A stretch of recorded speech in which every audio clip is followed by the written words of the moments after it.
What's up, y'all? It's your girl Sakina, and I'm back with another review. This is my review for Ready to Love. This is season 10, and this is my review for the finale and reunion part 1, which I already know is coming out tomorrow. This is extremely late, but it is what it is. So we just here with it, okay?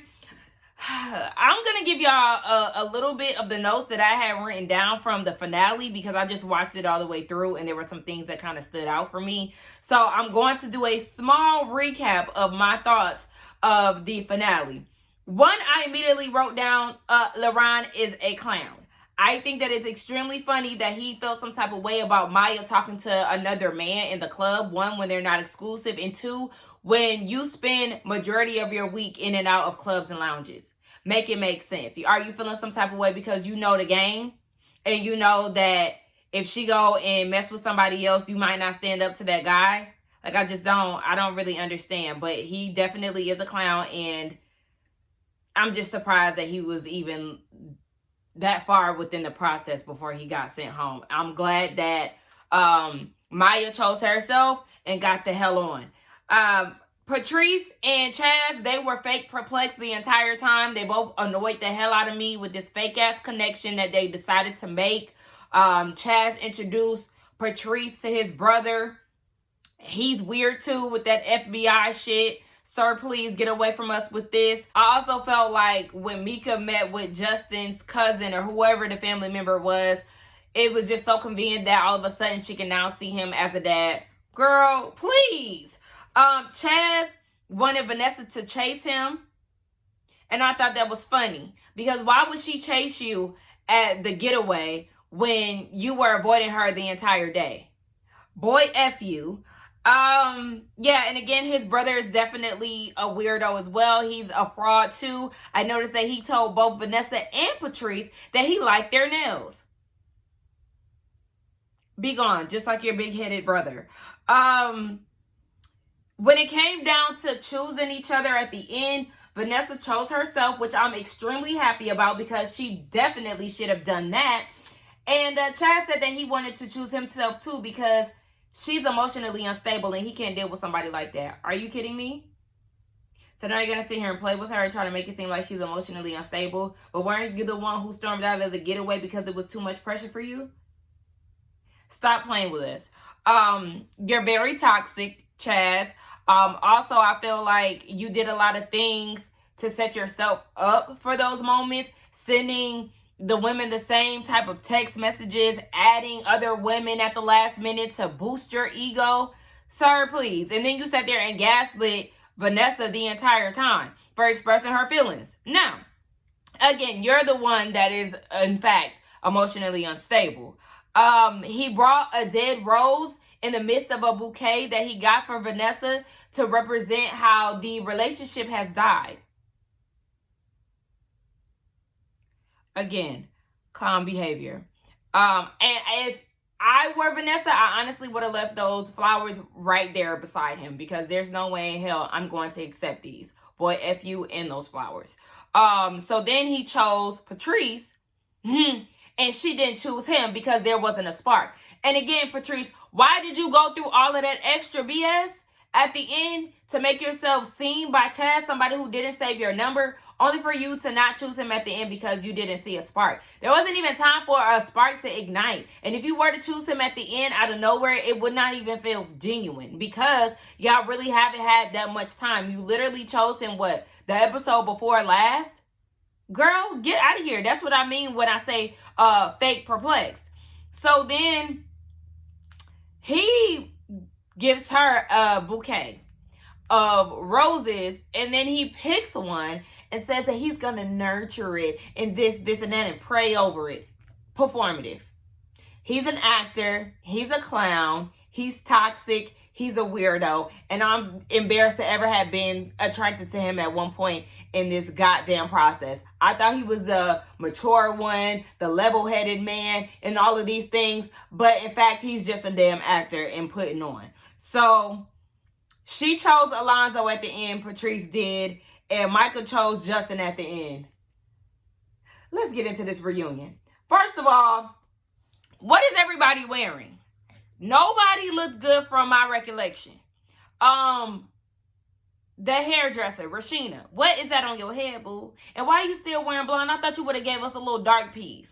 I love you down, girl, but I just was not satisfied with the look. I did not like the dress, and I was very disappointed with the hair. No, ma'am. Mika.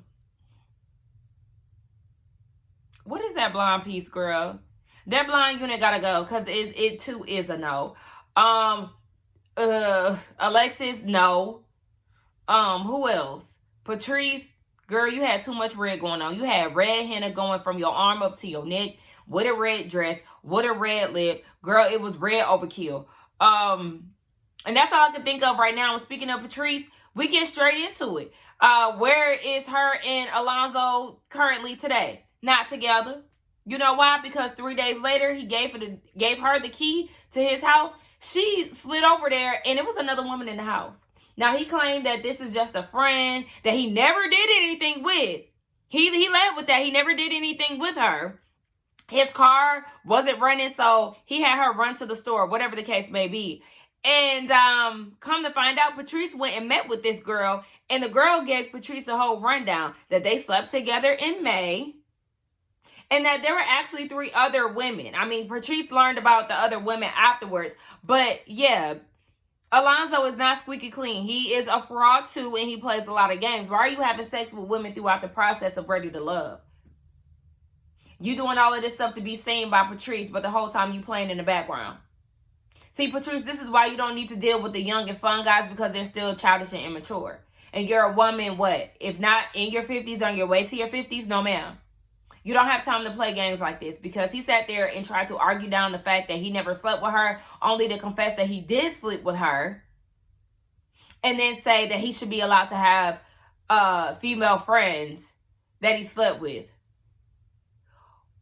Where you do that at? And yes, I understand that you gave her your key and you was trying to be transparent and everything else, but no, Bookie, because you was sleeping with that woman, and apparently there were 3 others. And that's another tactic that guys like to play. Let me do this big gesture so she wouldn't think that I've done anything else. I couldn't possibly be a fool to give her my key and still be messing with somebody. What in the Juan Dixon hell? No.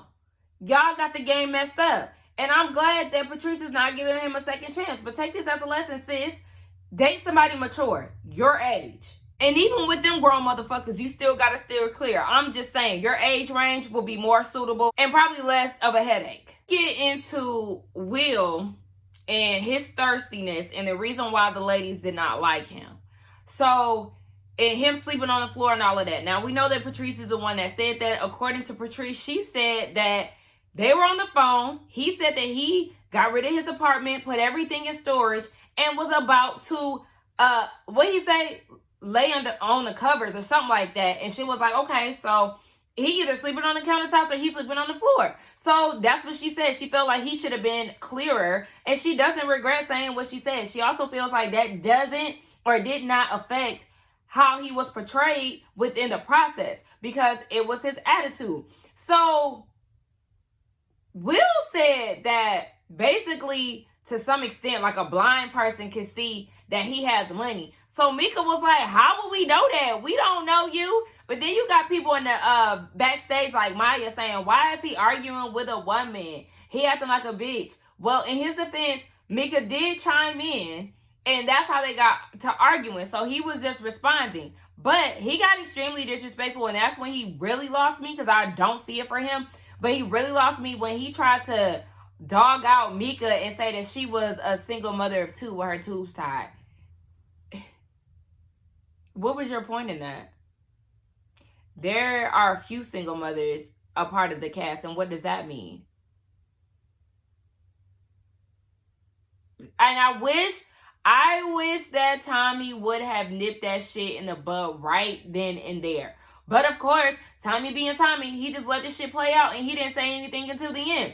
So Mika got him together and was like, you got short man syndrome, you corny, you whack, you lame. I mean, she's saying things along those lines, but I'm kind of adding my own words. And she was like, yeah, you lame. Nobody trying to fuck with you. And so he says that she got a BBL. She's fake. And she was like, okay, and that chain fake. Bloop, okay. So what's next? She got him together. Mika was definitely ready for war, in the words of Will, okay? And I was right here with her when it came down to it, because he was definitely corny. And Koshia's thing was, when it came down to Will, it wasn't the fact that he was supposedly sleeping on the floor.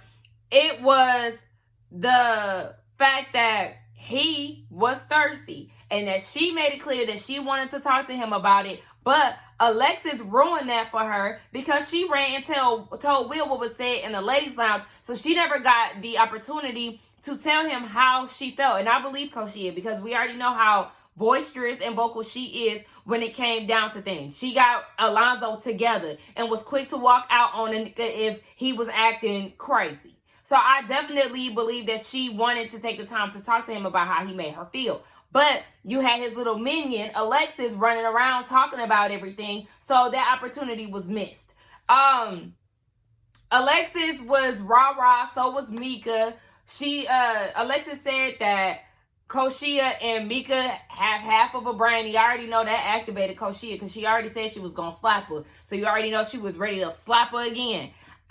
My thing is, Tommy needs to learn how to better mediate. I feel like Andy and Tommy, they always miss the mark. Like, I just don't understand. Are you not sitting in the midst of all of this? Are you not going to say anything about what's happening? Because there's no way in hell Will should be able to disrespect Mika the way that he did and try to come at her offensively, and you just sit there like it's nothing. Like, this negative connotation of being a single mother, where did that come from? And then he never held Alexis accountable. And I'm just saying, within the season, he never really held her accountable for all the shit that she had stirred up. But whatever. They moved right along, and so am I, because I'm really over this goddamn show. Why is Glenn here?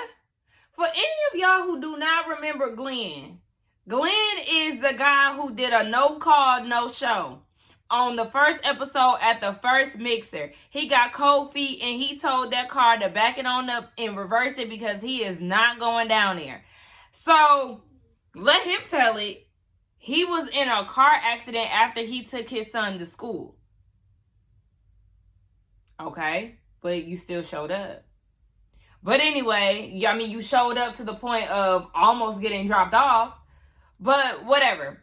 So he said that he doesn't regret not seeing the process through, because everything happens for a reason. You know, Justin was there as his replacement. Justin said that he had some anxiety as well, but he's actually happy about the process. The guys welcome him with open arms. He found love, you know, all these things. So he was happy about that.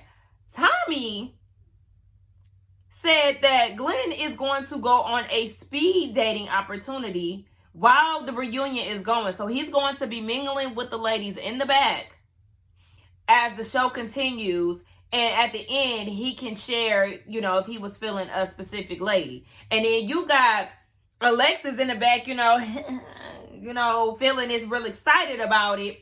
But once he got sent to the back, it seems like she's the first one that he spoke to. And she's like, I ain't believing this excuse that you had about getting in a car wreck. And he was like, oh, well, let me get you something to drink. Oh, y'all eating Ruffles over here. Yeah, dipped out on her ass. Thought you was real excited about getting to know him, and he ain't excited to get to know you. But Glenn, I mean, honestly, baby, you could have stayed at home. You didn't show up. You don't get the opportunity to meet these ladies because you were not man enough to go through the process. I'm sorry. You could have took your ass back home. They talked to Layleen. Layleen left the process early because she had a family emergency. She said that her family is good, but she hates the fact that she left the process early. Girl, consider yourself lucky. Did you watch the season? This shit was a shit show. No, ma'am. Be grateful, okay? And then Tommy is like, is there any guys out here that you would want to connect with since you're here? No. And Chaz thought that he was going to get a chance. You could tell all in his face, because he kept saying that, you know, what he said, her energy is singular, some BS that he said, child. We already know that they were connected at the time of her leaving, but she ain't choosing you. She's not interested in none of y'all, as she should not. She is dating, and she's not in a relationship as of yet, but ain't none of y'all goes over here candidates. we get into the choked and spanked conversation, the inappropriate question that Alonzo asked Koshia, who actually is best dressed in my eyes. I love Koshia's whole outfit. The only thing is I wish she would have wore her hair down. This is the same ponytail that she wore on the first episode that I really wasn't too fond of, but she really looks very pretty. I love the way that the dress fit her. She looked really good. My favorite look. Tommy is like, no. I don't know anybody who would ask that question in a non-sexual way. So then you have Alonzo trying to explain the situation, looking stupid, sounding dumb. He talking about, well, you can do it in a non-sexual way. You can choke somebody while you're kissing. That's still an intimate moment. That's still something that could still lead to sex. Like, you sound stupid. You look stupid. Like, shut the hell up. So Koshia said that she did not feel the need to have to answer that question because they were not at that level. Chaz knew the answer. LaRon knew the answer. However, she was not there with him. So that was her right to deny answering the question. Tommy asked if Alonzo has learned from, this situation. I don't think that he has. And Tommy told him that he needs to call him before he asks any type of crazy questions like that again. Even with Patrice saying that she didn't find a problem with it, girl, no, he should not have been asking that. Now, she said at their level of relationship at the time, she didn't see an issue with it, but she never denied it being a sexual question. Okay, but yeah, he definitely needs to be a little more aware of his audience and how soon he's getting into sexual conversations, because a lot of us ladies do not like to speak sexually with a man on the first to know basis. We want to know that you like us for us and not just for our damn bodies. But in her confessional, Koshia said she is not into him. I didn't like the fact that she commented on his locks being messy, because honestly, I don't see an issue with his locks. It definitely made me frown up. And I mean, you have ladies who prefer fades and, things like that. But just to label his locks as messy, that didn't sit well with me. But she just overall not attracted to him to even answer the question. And that's fair. Just watch how you talk about his hair. They start playing this game in spirit of all the games that they played throughout the season. And so it's like, guess who said this? So Tommy will say a quote, and the cast will guess who said it. The first question, I automatically knew that it was Chaz. So they, play the rounds. Now, my girl April, shout out to April. Hey, girl.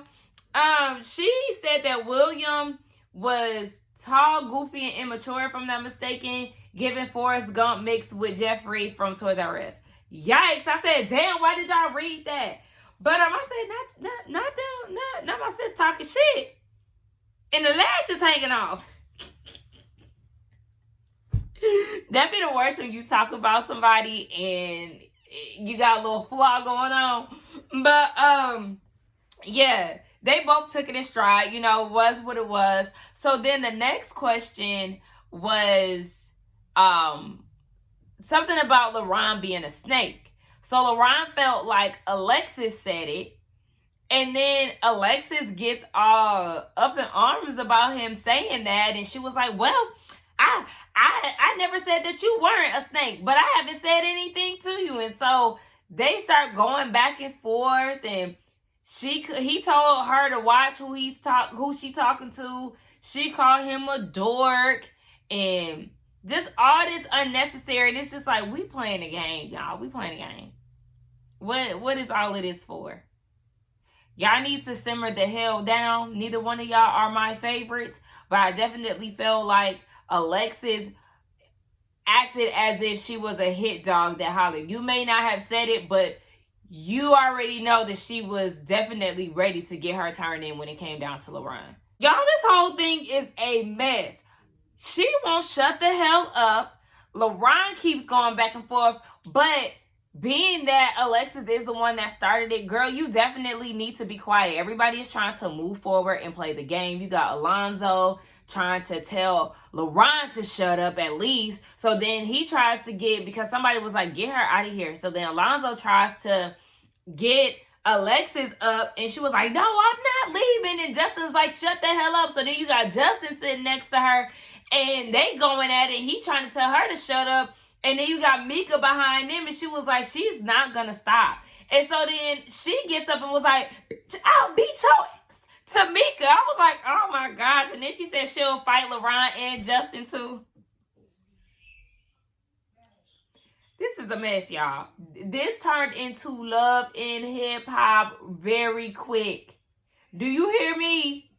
Like, what the hell is going on Ready to Love? And I was with Koshia. Alexis displayed the same behavior all throughout. She, she'll throw a rock, hide her hand, and then try to play victim. She was going crazy on them cameramen, punching the camera, telling Will to get the hell out of here when he was trying to offer her up some support. She kept saying how she spent a rack, how she spent $1,000, I guess, to be there, maybe on hair and makeup. I don't know what it was, but basically she felt like her money was wasted, and she was out of there. Girl, rightfully so, because you needed to go home. And honestly, I wish Mika would have bopped you in the mouth, because you well overdue. She was such a damn headache throughout the season.